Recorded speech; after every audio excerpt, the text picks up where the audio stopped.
3,000 years ago, an empire of warriors and diplomats ruled Anatolia, then vanished without a trace. They were the Hittites, a Bronze Age superpower whose name was nearly erased from history, only whispered in the forgotten corners of the Bible. All they left behind were silent witnesses, artifacts of stone and clay, waiting to tell their story. By the end of this journey, you will understand how 25 of these mysterious objects completely rewrote the history books, forcing scholars to confront a civilization far more sophisticated than anyone dared to believe. We will examine a peace treaty that ended an epic war, decipher curses inscribed on animal livers, and question the purpose of a strange green stone that fell from the sky. What do you believe is the most compelling clue a lost civilization can leave behind? The first clue lies at the very gates of their forgotten capital. Carved from mountains of living rock, two colossal sphinxes watch over the entrance to Hattusa with an eternal, unnerving stillness. These are not the serene Egyptian sphinxes you might picture.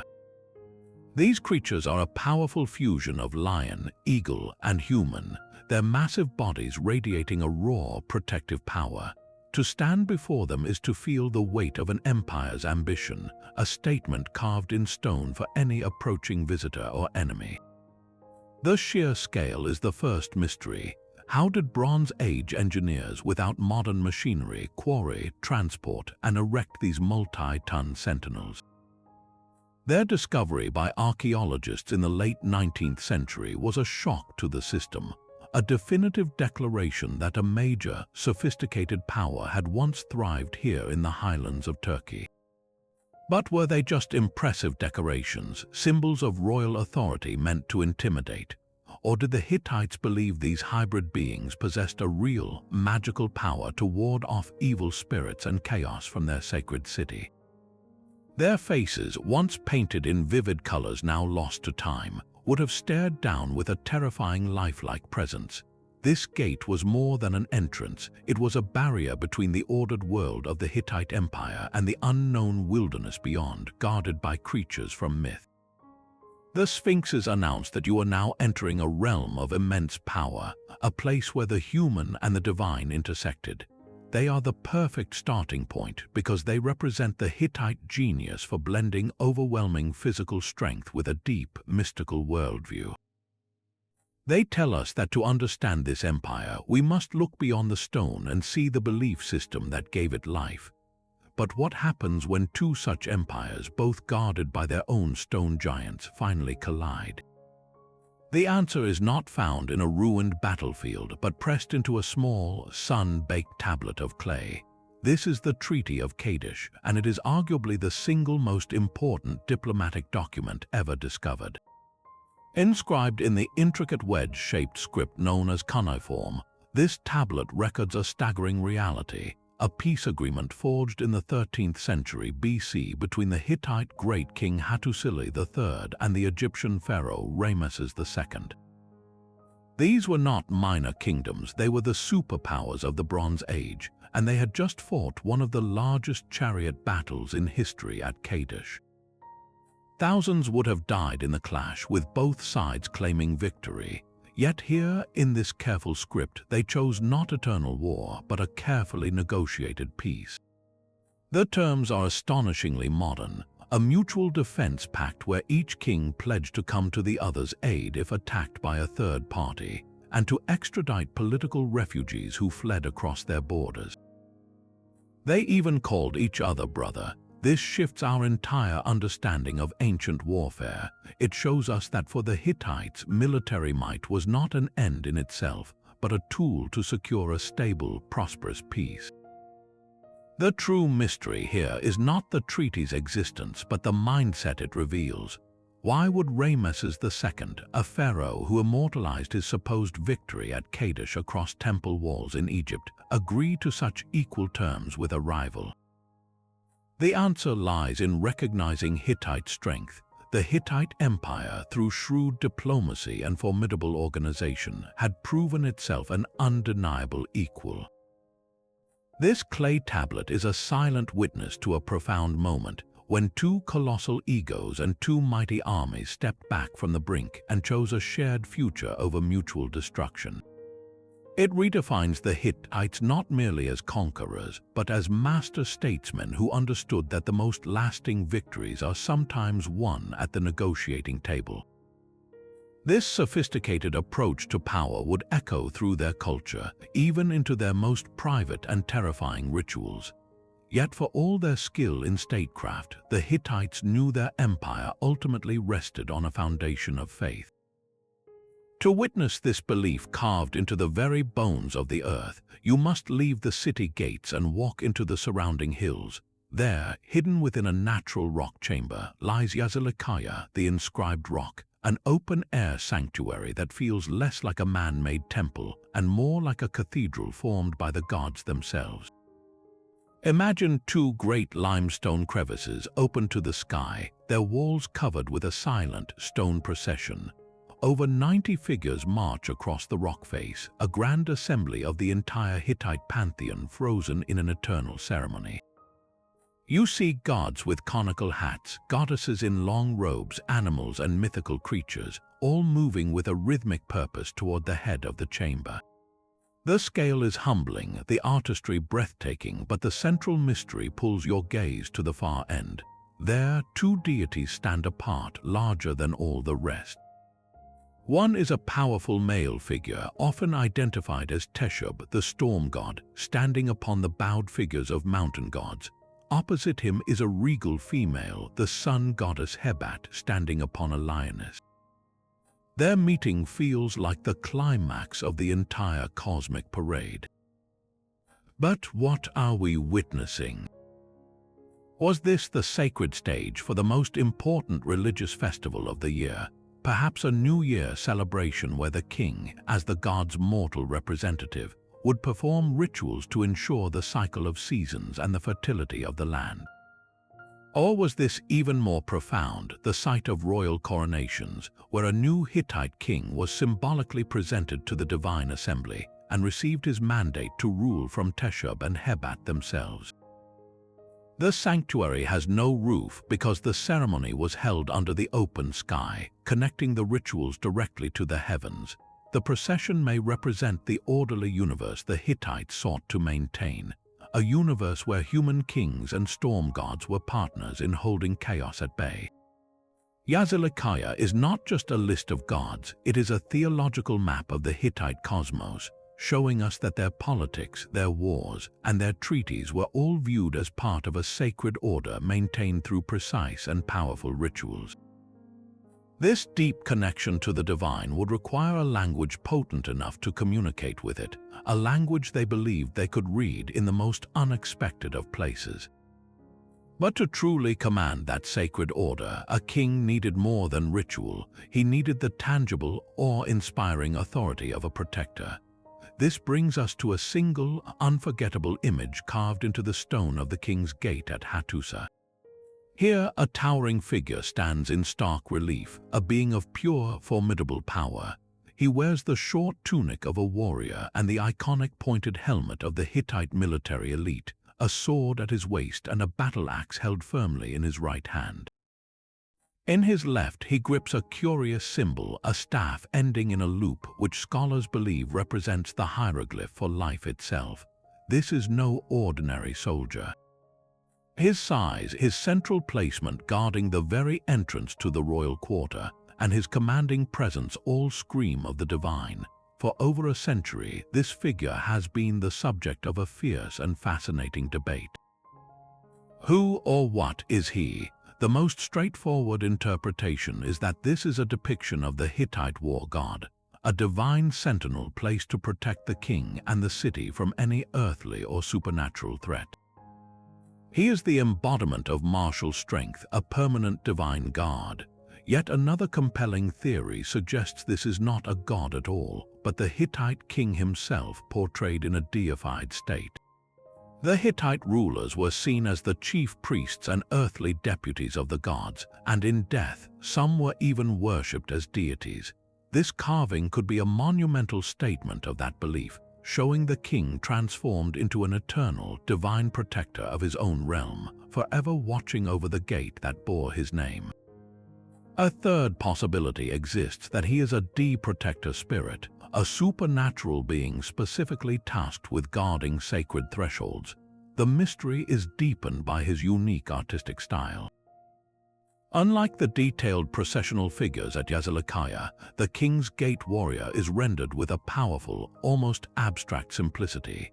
The lines are bold and deep, designed to be seen from a distance, casting dramatic shadows that would make the figure seem to move in the shifting sunlight. This wasn't subtle art for contemplation, it was public propaganda in stone, a visual declaration meant to be understood by everyone, from visiting ambassadors to the common laborer. It communicated a core Hittite ideology that the king's military power was inseparable from divine sanction, that the army was an instrument of the gods, and that the safety of the state was guaranteed by forces both human and supernatural.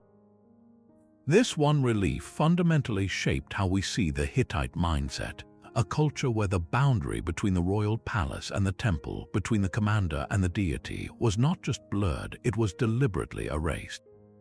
The divine protector at the gate watched over ceremonies of immense power, but what did those sacred rituals actually look like? For a vivid glimpse into the living, breathing heart of early Hittite worship, we must turn to a masterpiece of clay and color, the Inandic vase.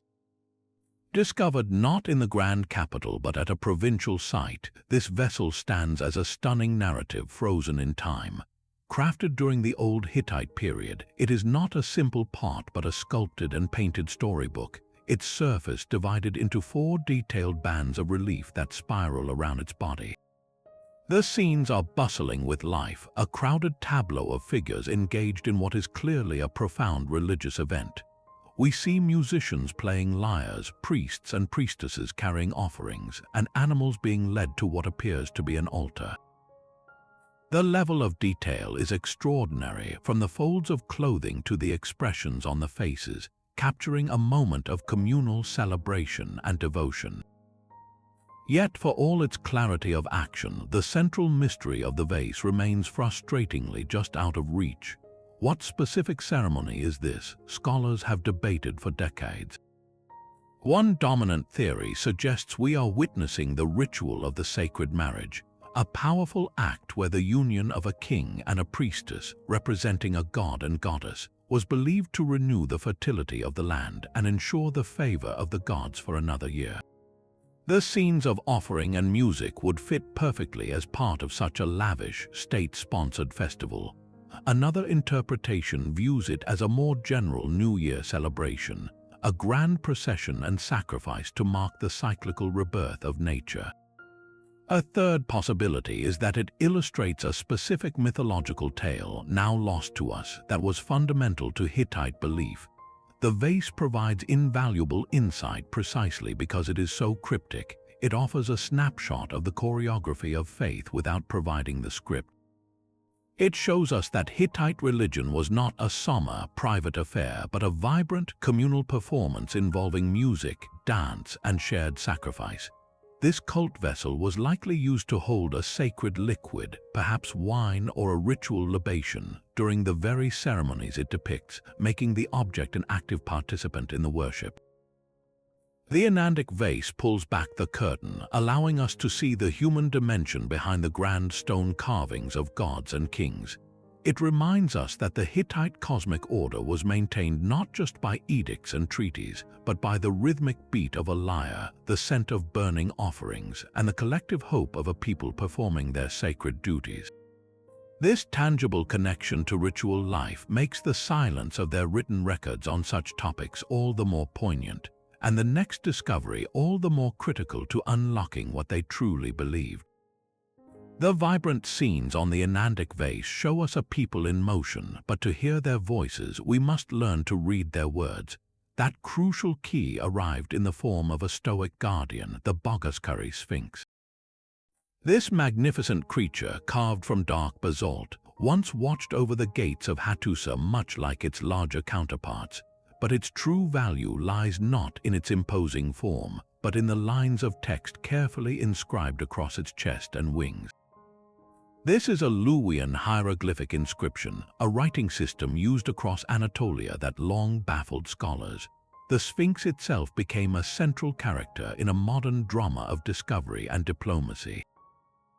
Unearthed by German archaeologists in the early 20th century, it was taken to Berlin as part of a permitted division of finds, a common practice of the era. For decades, it resided in a museum far from its homeland, a silent exile. Yet, as modern Turkey asserted its cultural heritage, a long campaign for its return began. In 2011, after nearly a century abroad, the Sphinx finally made the journey home, a powerful symbol of repatriation and the enduring connection between artifacts and the lands that created them. Its physical return was a victory, but the linguistic secrets it carried had already changed history. The lengthy inscription on its body provided a Rosetta Stone moment for Anatolian studies. By comparing the hieroglyphic signs with known Hittite cuneiform, scholars slowly began to crack the code. They could now read the public proclamations carved on monuments and seals. The Bogoskuri Sphinx's text proudly records the deeds of a Hittite king, likely Suppiluliuma II, the empire's last great ruler. It speaks of military campaigns and construction projects, a royal resume meant for eternity. Yet, frustratingly, sections of the text are worn or broken. Key verbs and place names are missing, leaving tantalizing gaps in the narrative. What specific victory is he boasting about? Which rebellious region did he pacify? These lacunae are like missing chapters from the empire's final act. The very artifact that gave us the language simultaneously holds back parts of its story, reminding us that every decipherment is a partial one. This Sphinx, therefore, embodies a dual mystery. It is an object of modern cultural reclamation and an ancient puzzle box whose final message we are still piecing together. It gave us the voice of the Hittites, but that voice still whispers fragments, urging us to listen more closely to the other texts it helped us unlock. The power of the Hittite king was proclaimed in stone and script, but its origins may lie in a far older, more mysterious symbol of authority. Deep in the Turkish heartland, at a site called Alokahöryük, archaeologists uncovered 13 royal tombs dating to a time before the Hittite Empire even existed, a period we call the Early Bronze Age. Inside, they found treasures that defy simple explanation, a collection of objects now known as the Alokahöryük standards. These are not weapons or jewelry in the ordinary sense. They are stunning, intricate sculptures of bronze and gold, formed into open circles or discs adorned with breathtaking figures. Imagine a ring, but one meant to be mounted on a pole. At its center, a powerful bull or a graceful, leaping stag stands proudly, surrounded by smaller geometric patterns and animal figures that seem to orbit the central creature like planets around a sun. The craftsmanship is astonishing, a fusion of raw metal and delicate artistry that speaks of a highly sophisticated culture with master metalworkers. But from the moment of their discovery, these standards posed a riddle that continues to echo. What were they for? Their very name, standards, is a guess, a placeholder for a function we have lost. One compelling theory is that they were religious symbols, perhaps representations of a sun god or a mother goddess, with the central animal acting as a divine emblem. They could have been carried aloft in sacred processions, much like religious banners, to invoke the protection and favor of the deities they depicted. Another idea suggests they were not for ceremonies at all, but for war and prestige. They might have been mounted on the chariots of chieftains or kings, gleaming symbols of rank and power that would catch the sun on the battlefield, dazzling friends and foes alike. A third possibility is even more intriguing, that they were royal funerary standards, objects created specifically to accompany these pre-Hittite rulers into the afterlife, serving as their badge of office in the next world. This last theory connects them directly to the tombs in which they were found, silent companions for eternity. The mystery deepens when we realize these artifacts belong to the Hatchan culture, the very people the Hittites later conquered and absorbed. In these stunning discs, we might be seeing the raw cultural material that the rising Hittite civilization would later refine and make its own, the proto-Hittite seeds from which an imperial iconography would grow. They represent a bridge between a forgotten past and a historical empire, a dazzling question mark cast in metal. Their silent, symbolic language hints at a world of belief and power that the Hittites inherited, reminding us that even the greatest empires are built upon older, mysterious foundations. High in the wind-swept mountains of western Turkey, far from the Hittite heartland, a lone sentinel has stood watch for over 3,000 years, carved directly into the living rock face of the Karabul Pass. This is the relief of a warrior king, a monument of such imposing presence that it controlled not just a physical space, but the very narrative of history for centuries. The figure strides forward with purpose, his body rendered in a powerful, simplified form. He grips a long spear in one hand and a bow slung over his shoulder, his attire a clear statement of identity, the distinctive pointed helmet and short tunic of a Hittite military commander. Beside him, a panel of Luwian hieroglyphs proclaims his deeds, a silent speech carved in stone. Yet, for most of recorded history, no one knew his name or his people. Ancient Greek travelers, including the historian Herodotus, passed through this strategic mountain pass and saw the carving. They misinterpreted it entirely, believing it depicted an Egyptian pharaoh or even a legendary Amazon warrior. This misidentification persisted for millennia, a ghost from a forgotten empire mistaken for a figure from a more familiar tale. The true breakthrough came in the late 19th century when the code of Luwian hieroglyphs began to crack. Scholars could finally read the inscription, revealing this to be a monument of Tarkasnawa, king of Mera, a powerful vassal ruler within the Hittite sphere. This was not just a correction in a catalogue, it was a seismic shift in the historical map. The Karabul relief proved the Hittite Empire's political and cultural influence stretched hundreds of kilometers farther west than anyone had previously believed, deep into the Aegean hinterlands. This solitary king, guarding a vital trade and military route, was a permanent imperial agent, a declaration in rock that this territory was under the protection and authority of the Hittite world order. His long misidentification speaks volumes. It shows how completely an empire can vanish, its heroes becoming blank slates for later cultures to project their own stories upon. His reclamation rewrites the borders of the Bronze Age, proving that Hittite power was projected not only through armies and treaties, but through these enduring symbols of sovereignty placed in the very landscape itself. The solitary king at Karabul proclaimed Hittite power in stone, but the real machinery of empire ran on clay.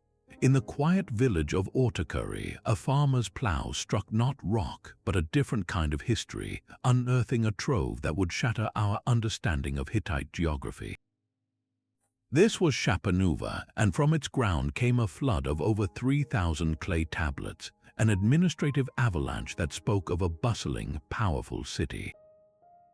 This was no provincial outpost. The tablets, written in the familiar wedge-shaped cuneiform, revealed Shapanuva as a second capital, a fully operational royal seat operating alongside Hattusa. Imagine the surprise. For decades, Hattusa was seen as the undisputed, singular heart of the empire. Now we had proof of a dual capital system, a deliberate and sophisticated division of imperial labor. The tablets from Shapanuva are the day-to-day paperwork of a superpower.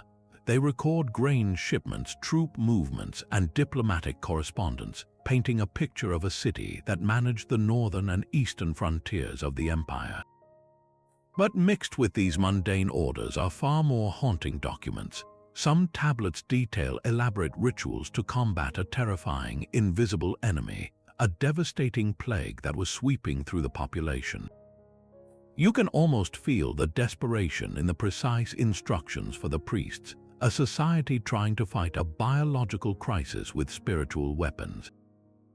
This raises a profound strategic mystery. Why did the Hittites need two capitals? One theory is purely practical. Hattusa, located in the Central Highlands, could be remote and harsh in winter. Shapanuva, in a more temperate valley, may have served as a seasonal royal residence, a place where the king and his court could govern more comfortably during the colder months. Another, more compelling idea is that it was a matter of security and control. By establishing a major administrative hub further east, closer to potential trouble spots like the Kaska tribes, the Hittite king could respond to threats more quickly and project authority more directly over volatile regions. The archive itself suggests a sudden, urgent importance. The sheer volume of tablets indicates a massive, concentrated bureaucratic effort. Was Shapanuva always a secondary capital, or was its role dramatically elevated during a specific crisis, perhaps during the very plague its tablets describe, as a way to isolate the court or manage a buckling empire? The Shapanuva archive does not just add a new city to the map, it reveals the Hittite state as a complex, adaptive organism, capable of decentralizing its immense power to survive. It shows us an empire thinking on two fronts at once, governing from two hearts, a strategy of resilience written in lines of damp clay, dried and fired for eternity. The meticulous bureaucracy of Shapanuva managed an empire, but for decisions of ultimate consequence, the Hittite king turned to a far more ancient and mystical source. Hidden among the tablets and administrative records, archaeologists found something utterly unexpected: small, hand-sized models of sheep livers, meticulously crafted from clay. These are not anatomical studies, they are maps of the divine will. Each model is covered in a grid of intricate markings, dividing the liver's surface into dozens of precise zones, each labeled with cuneiform signs. To the Hittites, the liver was not just an organ, it was the seat of the soul and the mirror of the cosmos. They practiced hepatoscopy, the art of reading the gods' messages in the entrails of a sacrificed animal. Before any major state decision, whether to launch a war, plant the harvest, or diagnose an illness, a priest would sacrifice a sheep. He would then carefully examine the fresh liver, comparing its every bump, color, and marking to one of these clay models. The models served as the reference manual, the celestial dictionary. A spot or a protrusion in a specific zone, labeled perhaps for the storm god or the sun goddess, carried a specific meaning, a yes or no, a warning or an affirmation from that particular deity. The process was a terrifyingly precise science of the unseen. Imagine the pressure on that priest, with the king and his entire court waiting in silence as he scrutinized the warm, glistening organ under the open sky, searching for a sign that would determine the fate of thousands. A strange discoloration in the region of the enemy might advise against battle. An unusually shaped lobe in the zone of fertility could signal the perfect time to sow seeds. This practice reveals a world where nothing happened by mere chance. Every event on earth was a direct reflection of the mood and machinations of the gods. The liver models show us that Hittite rationality was not separate from their spirituality. It was channeled through it. They sought order and prediction in the most chaotic of places, believing that with the right key, even the internal viscera of a sheep could reveal the clear, commanding language of the divine. It was a system that combined keen observation with profound faith, an attempt to impose a readable logic on the terrifying uncertainty of fate. The divine messages read in a sheep's liver required a vessel worthy of the gods themselves.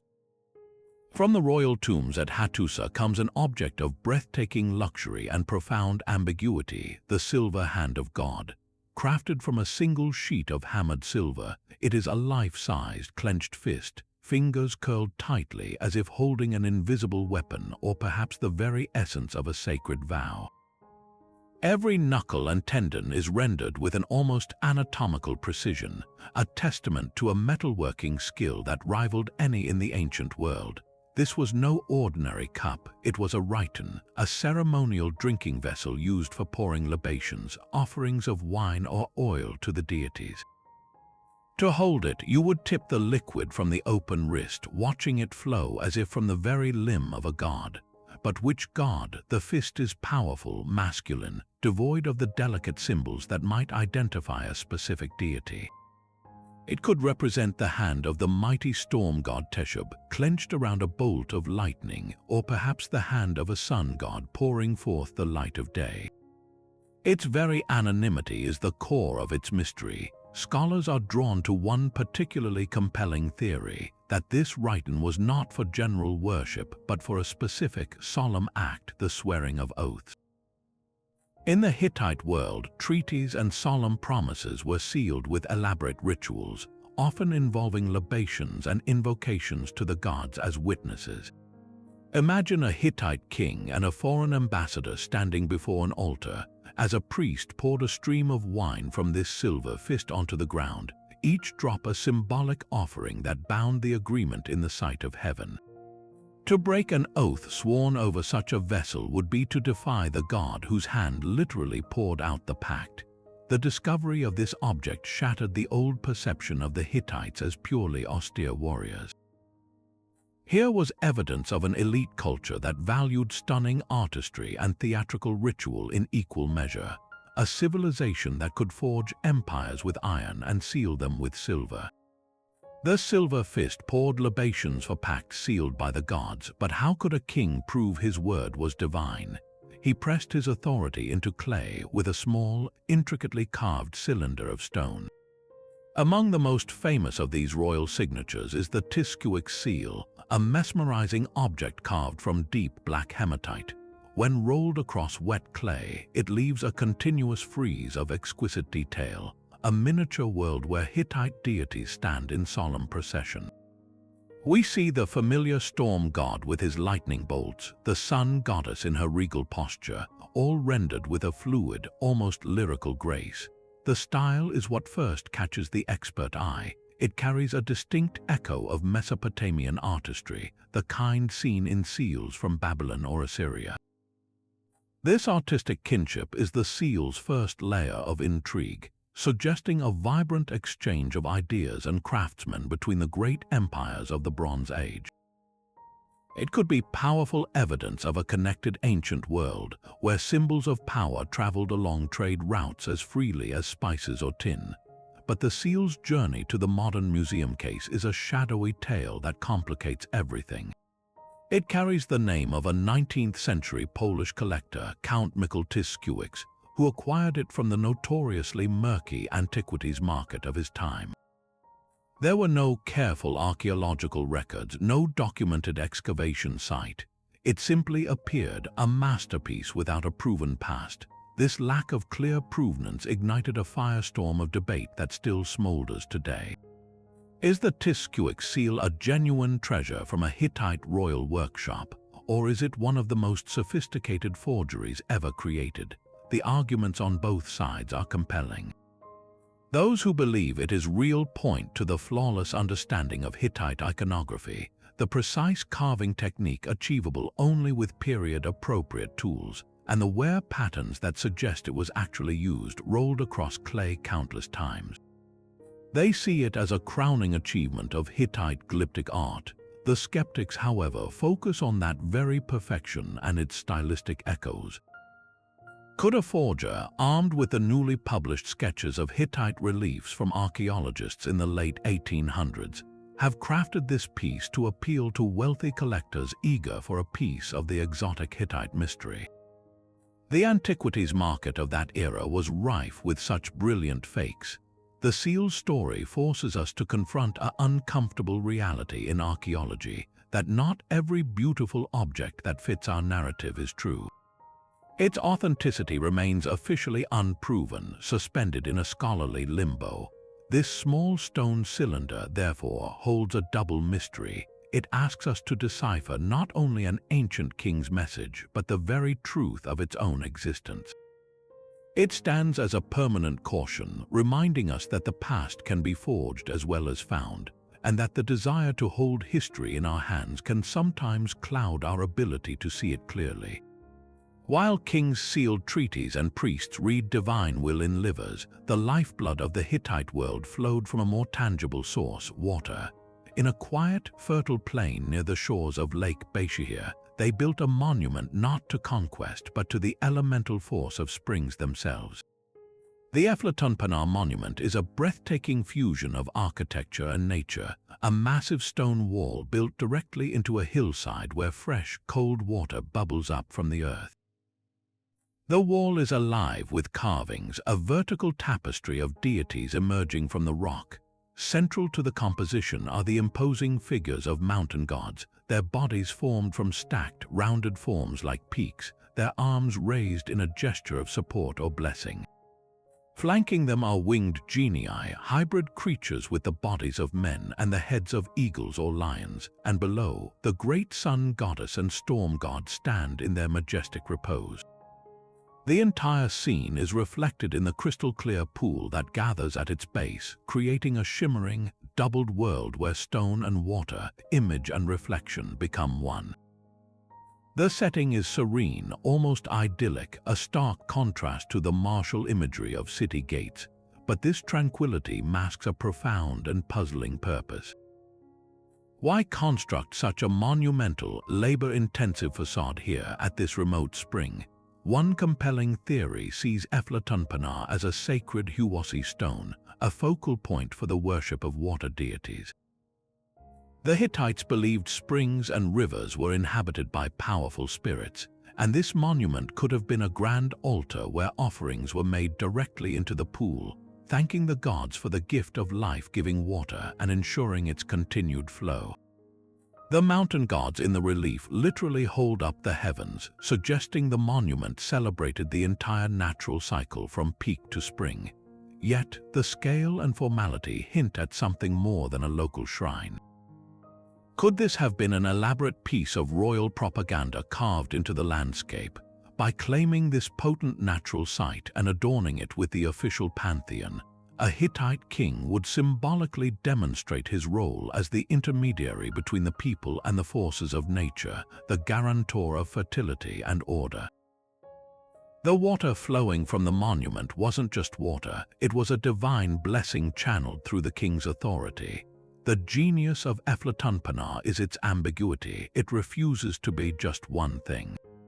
It is a religious site, a political statement, and a work of art all at once, reminding us that for the Hittites, controlling water meant controlling life itself, and such power was always framed as a sacred covenant between the ruler, the people, and the earth. The power of an empire was sealed with a tiny, intricate stamp. Across the Hittite world, officials and merchants carried their authority not in a written document, but in a small, personal amulet, a seal. These were masterpieces of miniature art carved from stone or metal, often shaped like scarabs or cylinders.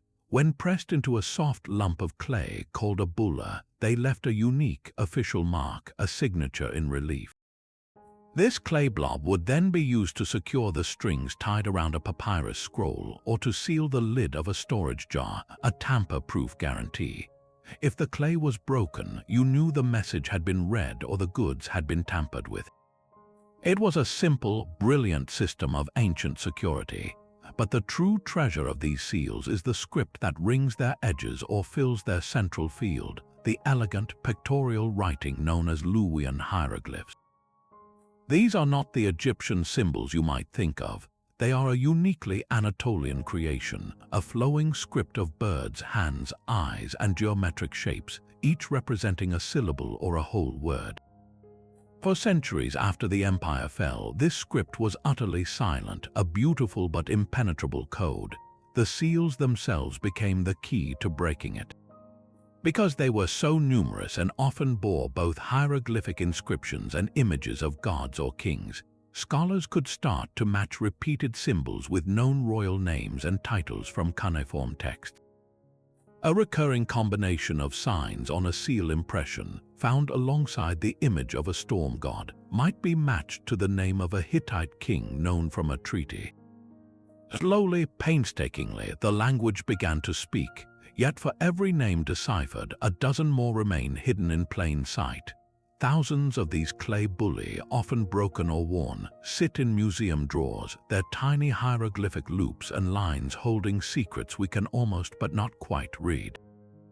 Each one represents a person, a mayor, a priest, a tax collector, or a merchant whose name and city are now just a faint impression in baked mud. Who was the official from the lost city of Paha?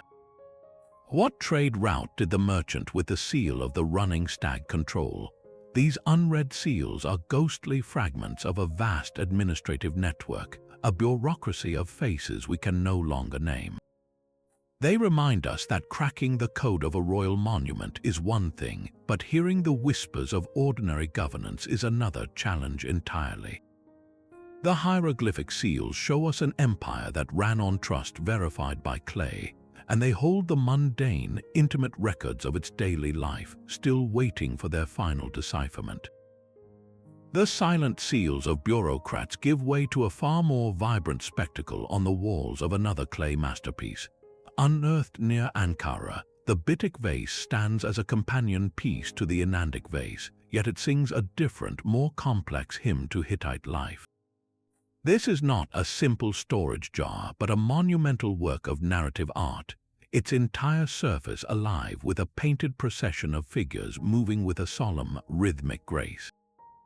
The colors, even after 3 millennia, hint at their original brilliance, ochres and blacks defining robes and features against the pale clay.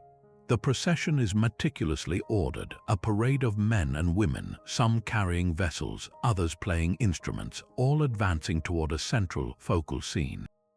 The level of detail is staggering, from the intricate patterns on their garments to the careful rendering of their postures, each figure playing a specific role in this silent ceremony. But the moment you try to pin down exactly what you are seeing, the clarity dissolves into mystery. Who are these elegant participants? The most heated debate swirls around their identities. Some scholars argue these are not humans at all, but deities. The serene expressions, the stylized poses, and the ritualistic objects they carry could point to a gathering of the gods, perhaps a divine assembly similar to the one carved in stone at Yazilikaya, but rendered here in a more intimate, painterly form. Others see the hallmarks of a very human royal event. The figures wear elaborate, possibly ceremonial clothing, and the central scene might depict a king and queen receiving offerings or presiding over a sacred rite. This could be a snapshot of an actual coronation, a royal wedding, or a state religious festival, frozen in time by the painter's brush. A third, fascinating possibility exists, that it shows priestly officiants impersonating gods during a major public performance, a blurring of the line between the mortal and the divine that was central to Hittite state religion. The Bittik vase's story becomes clearer when held beside its cousin, the Inandic vase. Both depict processions, but their tones differ. The Inandic scenes feel more active, more like the bustling preparation for a sacrifice, with animals and a palpable sense of movement. The Bittik vase feels more stately, more formal, like the climax of the ceremony itself. They could be illustrating different acts of the same grand ritual, or entirely different events from the Hittite ceremonial calendar. This magnificent vessel is a window, but the glass is frosted. It provides our most vivid, colorful glimpse into the pageantry that structured Hittite society, the elaborate dances of power and faith that bound the community together. It shows us the choreography of their public life, yet refuses to hand us the program, leaving us to wonder if we are watching a meeting of the gods or the finest performance of the king's court. Far from the ceremonial courts, the authority of a Hittite king was projected onto the very skin of the earth. Along a vital trade route that snaked through the Cilician Gates, a natural mountain pass connecting the Anatolian plateau to the Mediterranean, two faces stare out from a limestone cliff.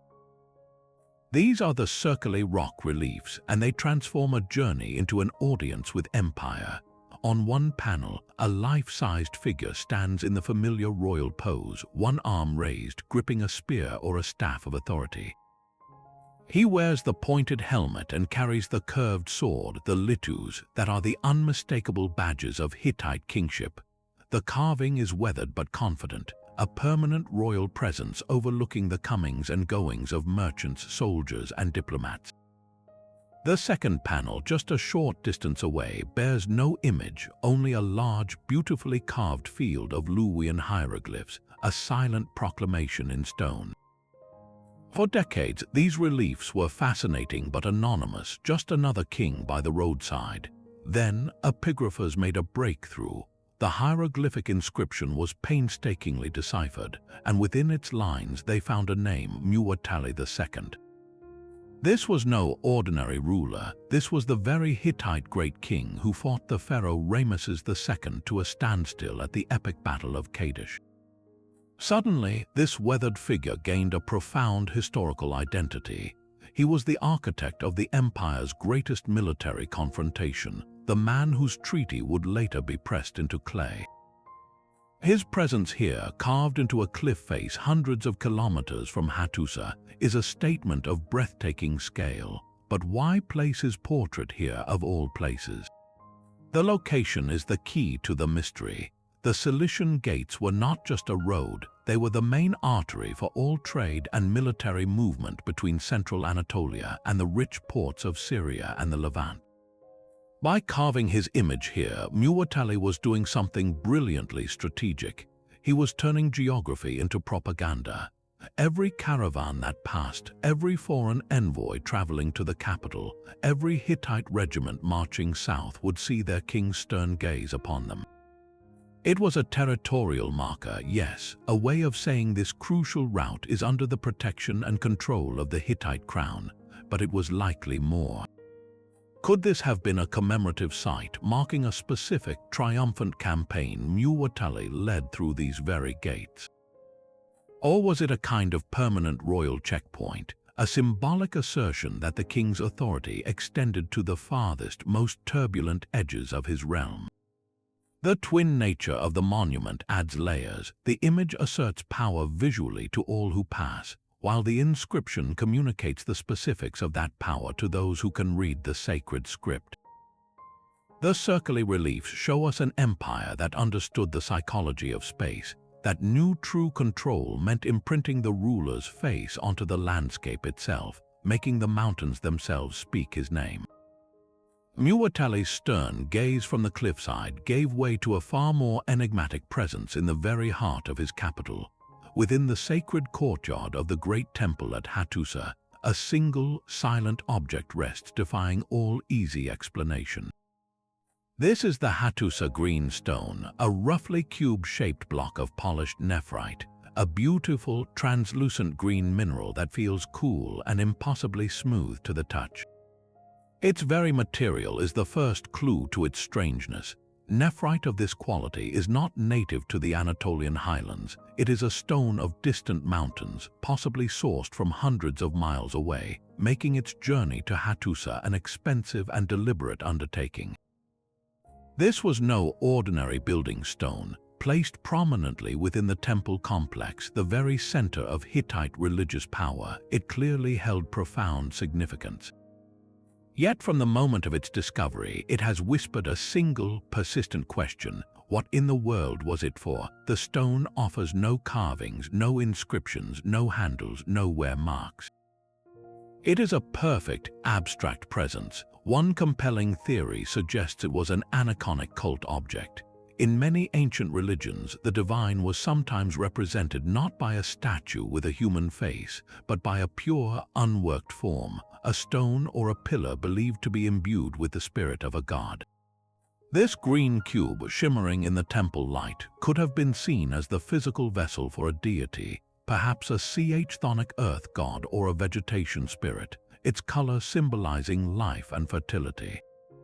Its lack of features would have made the divine presence feel more universal, more mysterious. Another practical idea is that it served as a plinth, a base upon which a cult statue of a god made of wood or precious metal would have been placed. The statue is long gone, looted or decayed, leaving only its enigmatic pedestal behind. But the most tantalizing theory connects it to the heavens. Could this smooth green stone be a sacred meteorite, a beetleus, an object that literally fell from the sky? Many cultures, including the Hittites, venerated such celestial stones as direct gifts from the gods, unmediated pieces of divine power. The effort to polish and shape it would not diminish its sacred origin, but would honor it, framing the cosmic gift within a human-made form. Its placement in the great temple, where the king performed his most important rituals, suggests it was central to the state religion.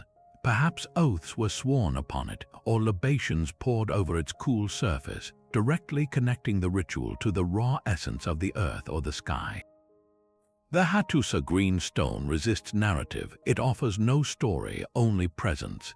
It is a blank screen onto which we project our theories about Hittite belief, a reminder that sometimes the most powerful sacred objects are the ones that say the least and mean the most. The silent green stone in the temple embodied divine power, but the empire's daily strength relied on a more practical magic, the written word. Far from the capital's sacred center, at a remote outpost called Magat Huryuk, a trove of clay tablets was unearthed, offering a raw, unfiltered view of imperial rule on the edge of civilization. This was not a royal archive boasting of treaties, but a provincial governor's filing cabinet, crammed with the gritty paperwork of frontier management.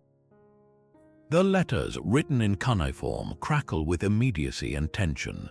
We read frantic dispatches about Kaska tribesmen raiding border villages, reports of suspicious travelers who might be spies, and urgent requests for military reinforcements to put down a local rebellion.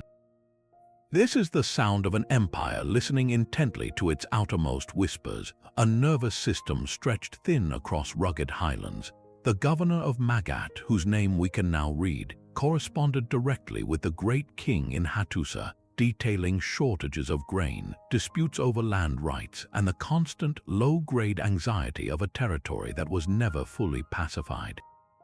Yet within this chronicle of crisis, we see the brilliant machinery of Hittite control.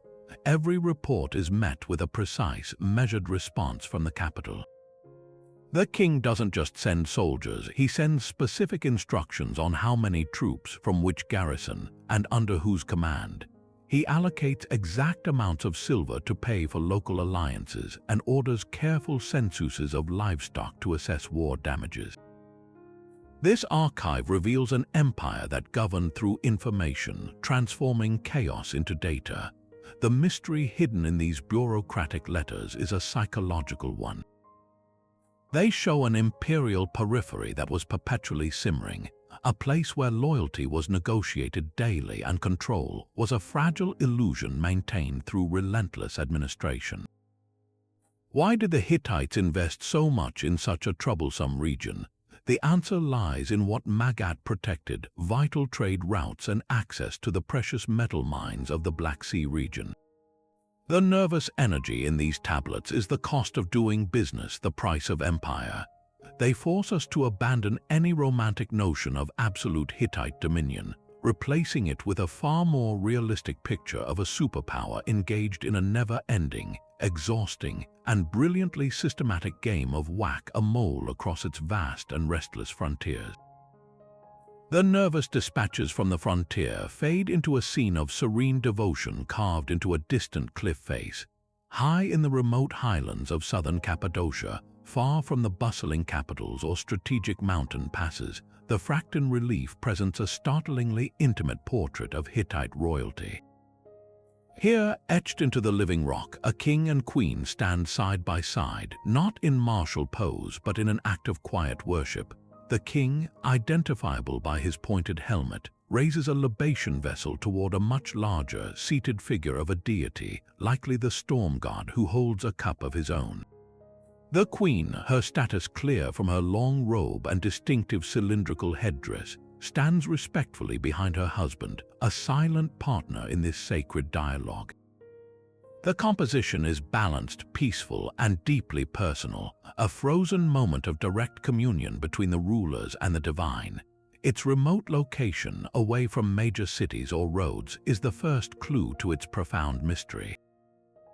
This was not a public monument for propaganda, so why here? The isolation suggests this spot was inherently sacred. perhaps a natural spring or a grove long associated with a local deity, a place where the royal couple came to make a private offering for the health of their family or the success of a personal endeavor. Alternatively, the surrounding land may have been a royal estate, a private retreat or agricultural holding belonging to this specific king and queen. The relief would then serve as a permanent marker of their piety and ownership, a claim staked not just on the land but on the favor of the god who watched over it. This introduces a tantalizing puzzle, for while the style is unmistakably Hittite, the specific royal couple remains anonymous. Is this the great Muwatalli and his queen, or perhaps his father Mursili II? Without an inscription, their identities are lost, transforming the relief from a historical record into a universal symbol of royal devotion. The Fracton carving pulls back the curtain on the private lives of the mighty, revealing that beneath the trappings of state ritual and military command, the Hittite king and queen were also a couple who sought blessings at a lonely shrine, connecting their personal fate to the timeless landscape of their empire. These personal acts of devotion, however, were not confined to lonely rock faces. The most intimate connection between a Hittite family and their gods was likely forged in a quiet corner of the home, illuminated by the small, flickering flame of an oil lamp. Across the former empire, archaeologists have unearthed hundreds of tiny bronze figurines, each one a masterpiece of miniature casting. These are not the monumental statues of temples but personal treasures, small enough to hold in the palm of your hand. They depict a world in miniature, powerful storm gods standing with their lightning bolts, graceful stags captured mid-leap, mothers cradling infants, and humble worshippers with their hands clasped in perpetual prayer. The craftsmanship is often exquisite, capturing a sense of movement and personality in just a few inches of metal. These figurines were the centerpieces of household shrines, personal anchors to the divine. A family might place a figurine of a protective deity near the hearth, or a statuette of a fertility goddess in a bedchamber, creating a sacred space within the everyday. Many were also votive offerings carried to a temple or sacred spring and left there as a permanent metallic prayer. A farmer might offer a bronze bull to ensure his herd's health, or a merchant might dedicate a small god in thanks for a safe journey. Yet here lies a profound and charming mystery. While we understand their general purpose, the specific stories behind each one are lost. Vast numbers of these figurines were discovered not in homes or temples, but buried together in hoards, hidden for safekeeping during some forgotten crisis, or found alone in fields, perhaps lost by a traveler centuries ago. Without the context of their original placement, we cannot know which god a particular family favored, or what specific plea a certain offering was meant to carry. Was this stern warrior god figurine the cherished protector of a soldier's household? Was this elegant deer left at a forest shrine to honor a spirit of the hunt? This silence personalizes Hittite religion in a way the grand state monuments cannot. It shows us that faith was not just a matter of royal decrees and temple taxes, but of individual hope, fear, and gratitude. These small, silent bronzes give faces to the anonymous faithful, reminding us that the empire was ultimately made of countless private devotions, each one a tiny, gleaming thread in the vast tapestry of belief. While personal shrines held the gods close, the final journey of a Hittite elite was a spectacle of power meant to defy time itself. In the rugged mountains of eastern Anatolia, near the modern village of Kalydia, a monumental tomb was carved directly into a cliff face. This was not a simple grave, but a statement in stone, a rock-cut chamber intended to house a ruler for eternity. Yet when archaeologists reached it, they found a scene of ancient violation. The tomb had been looted, probably in antiquity, its main chamber stripped of its most significant occupant and offerings. For a moment, it seemed the story had been stolen forever. But in the dusty corners and overlooked niches, a glimmer of treasure remained. Scattered and forgotten, the looters had left behind a hauntingly beautiful collection, a ghost of the original wealth. There were delicate gold pendants, some shaped into elegant leaves or discs, their surfaces etched with fine geometric patterns that caught the light. There were bronze weapons, spearheads and daggers, their blades still hinting at their lethal purpose despite the green patina of centuries. Most striking were the personal ornaments, intricate fibulae or brooches, used to fasten cloaks, crafted with a technical skill that spoke of a master metalsmith. The artistry of these objects tells a deeper story than their beauty alone. They are not purely Hittite in style. The designs show a fascinating fusion, blending classic Hittite motifs, like certain spiral patterns, with distinct elements from the Eurasian culture, a powerful kingdom that would later dominate this very region. This hybrid style is the tomb's central clue. It places Caelidea squarely on a cultural frontier, a place where the influence of the Hittite heartland met and mingled with strong local traditions. So who was worthy of such a monumental tomb and such rich grave goods? The looters took the body and any inscribed seal that might have given us a name, leaving us with a compelling puzzle. Was this the final resting place of a local chieftain who had sworn allegiance to the Hittite great king, adopting imperial symbols of status while maintaining his people's artistic flair? Or was it a tomb for a Hittite governor sent to rule this distant province, who in life had embraced local customs and artisans to strengthen his authority?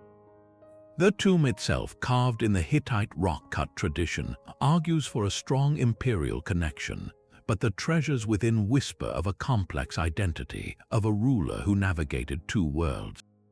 This was not the core of the empire, but its vibrant, adaptable edge, where power was expressed through a deliberate blend of the familiar and the foreign. The looted silence of Caelidea speaks volumes about how the Hittite Empire managed its vast territories, not through cultural erasure, but through a strategic and beautiful fusion. This fusion of styles at the empire's edges was not just a political strategy, but an aesthetic one, creating objects of breathtaking beauty meant for the highest levels of society. Far to the south, in the ancient city of Alalak in what is now modern Syria, a single artifact was unearthed that perfectly captures this elegant reach of Hittite power. It is a shallow, wide-mouthed bowl, but not of clay or bronze. This vessel is crafted from pure, hammered gold, so thin and delicate it seems to hold light as much as it holds liquid. The true marvel, however, is its decoration. Using the repoussé technique, a master artisan worked from the inside, pushing the gold outwards to create a raised, dynamic scene that wraps entirely around the bowl's interior. We see a classic hunt in progress, a chariot pulled by galloping horses, its spoked wheels a blur of motion, bearing down on a fleeing stag. The lines are fluid and confident, the animals rendered with a keen observation of muscle and movement that feels alive even in precious metal. At first glance, this is a masterpiece of Hittite art, echoing the same vitality seen in their rock reliefs and seal carvings. Yet it was not found in Hattusa or any Anatolian capital. It was discovered here at Alalak, a prosperous Syrian city-state that existed within the sphere of Hittite influence, often as a vassal or a closely allied trading partner. This geographical dislocation is the bowl's central, shimmering mystery. Why does an object so quintessentially Hittite in style rest in a Syrian palace? The answer rewrites our map of ancient culture. For decades, scholars tended to draw neat lines on maps, assigning strict artistic styles to specific empires or ethnic groups. The Hittite style was for the Hittites, the Mitannian style for the Mitannians, and so on. This gold bowl shatters those artificial boundaries. Its presence at Alalak is powerful evidence of what we now call cultural diplomacy. It could have been a royal gift sent from a Hittite great king to a loyal Syrian ruler as a token of alliance and a symbol of shared elite taste. Alternatively, it might have been commissioned locally by a Syrian king who wanted to emulate the powerful aesthetic of his northern overlords, employing either imported Hittite craftsmen or local artisans expertly trained in the imperial style.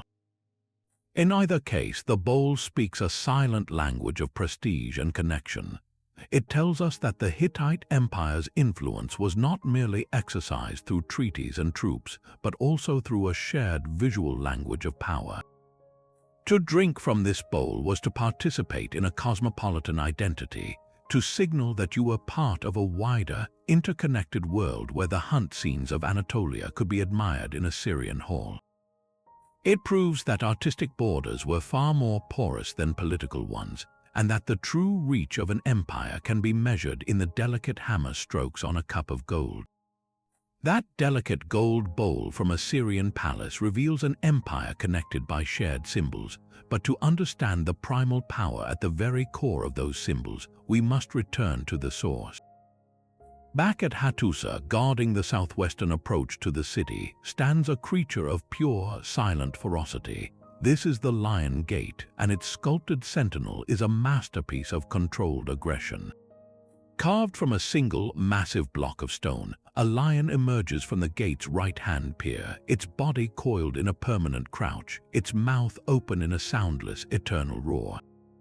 Every muscle is taut, every claw defined, a perfect fusion of artistic skill and psychological warfare. This was not a decoration, it was the first and last impression of the Hittite capital for anyone approaching from that direction.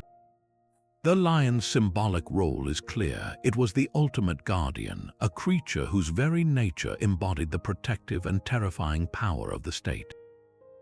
In the ancient Near East, the lion was the king of beasts, an emblem of royal authority and unassailable strength. Placing one at the gate was a statement that the king's power was as natural and formidable as the lion's own, that he was the protector of the ordered city within and the vanquisher of the chaotic wilderness without. Yet, as with so much in Hittite culture, this straightforward interpretation only scratches the surface. A deeper mystery lingers in the stone. Were these lions simply generic symbols of royal might, or did they have a specific divine patron? Intriguing clues point to the lion's close association with the goddess Hebat, the powerful sun goddess of the heavens. In Hittite iconography, Hebat is frequently shown standing upon a lioness, and the lion itself was considered her sacred animal. This connection transforms the gate from a mere show of force into a potentially profound religious statement. The lion could be an extension of Hebat's own protective power, a divine guardian sanctioned by the goddess herself to watch over the city's threshold. This duality is the essence of Hittite symbolism. The earthly and the divine were never separate. The lion's roar was both the king's command and the goddess's decree. Its intimidating presence served a dual audience for foreign enemies and diplomats. It was a blunt warning of the military might awaiting them. For the Hittite citizens returning home, it was a reassuring sign that their world was safeguarded by forces both royal and celestial. The mystery of its specific meaning may never be fully resolved, and that is perhaps the point. The Lion Gate sculpture works on every level it needed to, speaking a universal language of power to the foreigner, a nuanced language of faith to the initiate, and an unwavering promise of security to all who lived within the shadow of its stone roar. The lion's roar at the gate was a public declaration, but the true voice of the storm god often spoke in more intimate spaces. Within the administrative heart of Shapanuva, the second capital, amid the thousands of bureaucratic tablets, archaeologists found a small, powerful contradiction. It is a bronze statuette just over a foot tall, depicting the supreme Hittite deity, Teshub, the storm god. He stands rigid and imposing, his conical hat marking his divine status, one arm raised as if to hurl the weapon he once held. Beneath his feet, supporting him, are not mountains but the bowed figures of two bulls, their powerful forms rendered in miniature. This is the classic iconography of Teshub, the master of weather, fertility, and raw power, yet its context is what makes it extraordinary. This was not a monumental statue from a grand temple cella, but a portable cult image, small enough to be carried in a procession or placed in a secondary shrine. Its discovery in the ruins of Shapanuva solved one mystery while deepening another. The sheer volume of tablets had already proven this was a major administrative center, but this statuette confirmed beyond any doubt that it was also a place of supreme religious significance. A city that housed an image of the chief god was no mere provincial office, it was a sacred seat of power. Yet the intimacy of the object suggests a faith that traveled. This teshub could be moved, perhaps accompanying a traveling king or a military campaign, bringing the protective presence of the empire's patron deity directly to the front lines or to a newly conquered region. It represents the personalization of imperial religion. While the state sponsored massive ceremonies at Yazilikaya and the Great Temple, this small bronze figure allowed for a more direct, perhaps even private, connection to the divine. Did a governor keep it in his quarters to seek guidance before sending a dispatch to the king? Was it used in field rituals by generals before battle, a tangible piece of home and divine favor on a distant frontier? The statuette bridges the gap between the colossal, state-managed cosmos and the individual human need for assurance. It reveals that the Hittites believed their gods were not fixed in place, but mobile and responsive, capable of being summoned into the heart of daily governance and personal crisis through a figure small enough to hold in your hands. This portable power made the divine an active participant in every decision, from the fate of the empire to the success of a harvest in a remote valley. But a portable god could not save a world that was unraveling. The final artifact is not a single object, but an absence, a chilling silence that fell over the Anatolian highlands around 1200 BC. The Hittite Empire, a superpower of treaties and temples, vanished from history. Its cities were not just conquered, they were abandoned, left to the wind and weeds. The last of our 25 mysterious witnesses are the clay tablets from Hattusa and Shapanuva that chronicle the empire's final, desperate years. They do not tell a simple story of a single battle lost. Instead, they whisper of a perfect storm of disasters, a cascade of failures that brought a giant to its knees. One set of tablets records crippling, multi-year famines.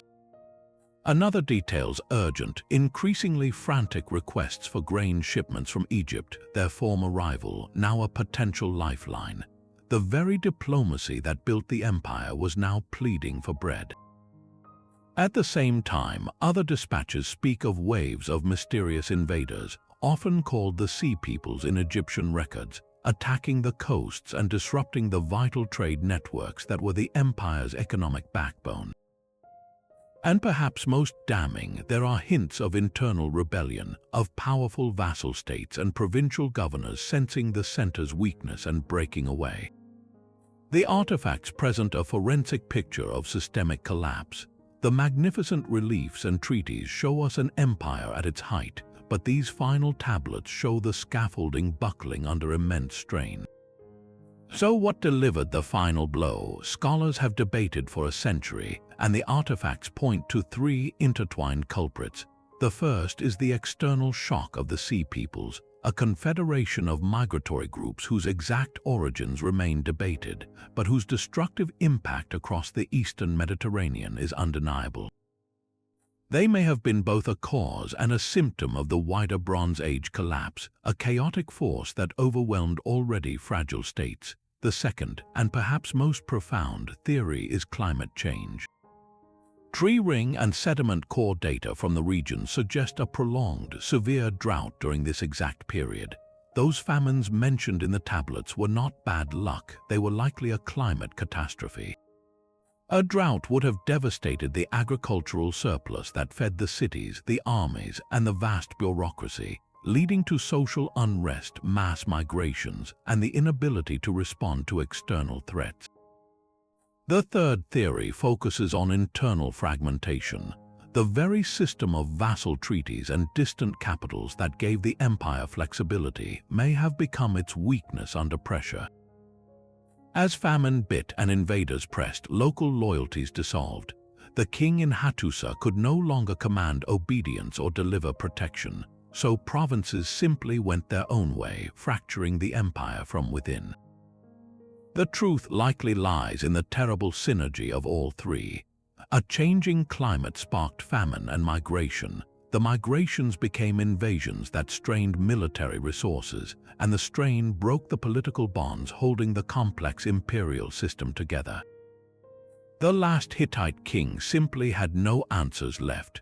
The green stone in the temple was ignored, the liver models gave only bad omens, and the silver hand of God poured its last libation. The people of Hattusa eventually walked away from their mighty, lion-guarded city, leaving the sphinxes to watch over nothing but silence. These 25 artifacts are more than a list of treasures. They are the fragments of a lost world, pieces of a puzzle that, when assembled, show us the entire arc of human endeavor, the rise, the glory, and the fall.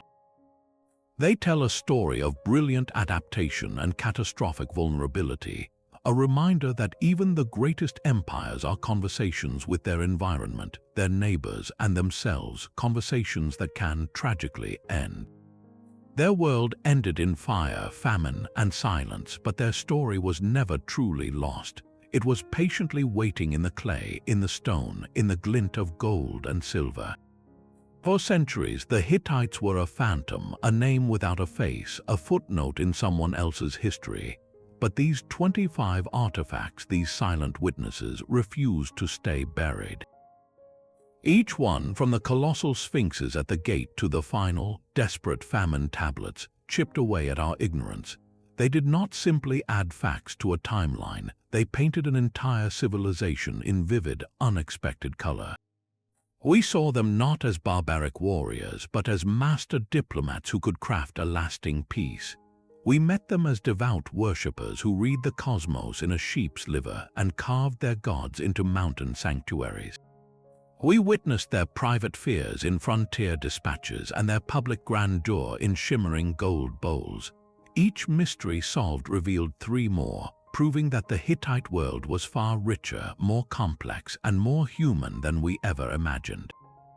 This is the beautiful, endless engine of archaeology. It is not a science of definitive answers, but of persistent questions. Every artifact is a conversation starter with the past, a fragment that challenges our assumptions and forces us to look again. The Hittites teach us that history is not a static record of kings and battles, but a living puzzle built from treaties and trade goods, from royal propaganda and personal prayer. Their legacy is a reminder that entire worlds can be forgotten, and then, piece by patient piece, remembered. So now we turn the question to you. After this journey through their lost empire, which of these 25 mysterious artifacts captured your imagination the most? Was it the pragmatic peace of the Kadesh Treaty, the eerie divination of the liver models, or the lonely, beautiful devotion of the Fracton relief? Let us know your thoughts and your own theories down in the comments. If you enjoyed unearthing the secrets of this forgotten superpower, be sure to subscribe and join us for more deep dives into the mysteries that shaped our world. The past is full of stories waiting to be told, and the next discovery is always just beneath the surface.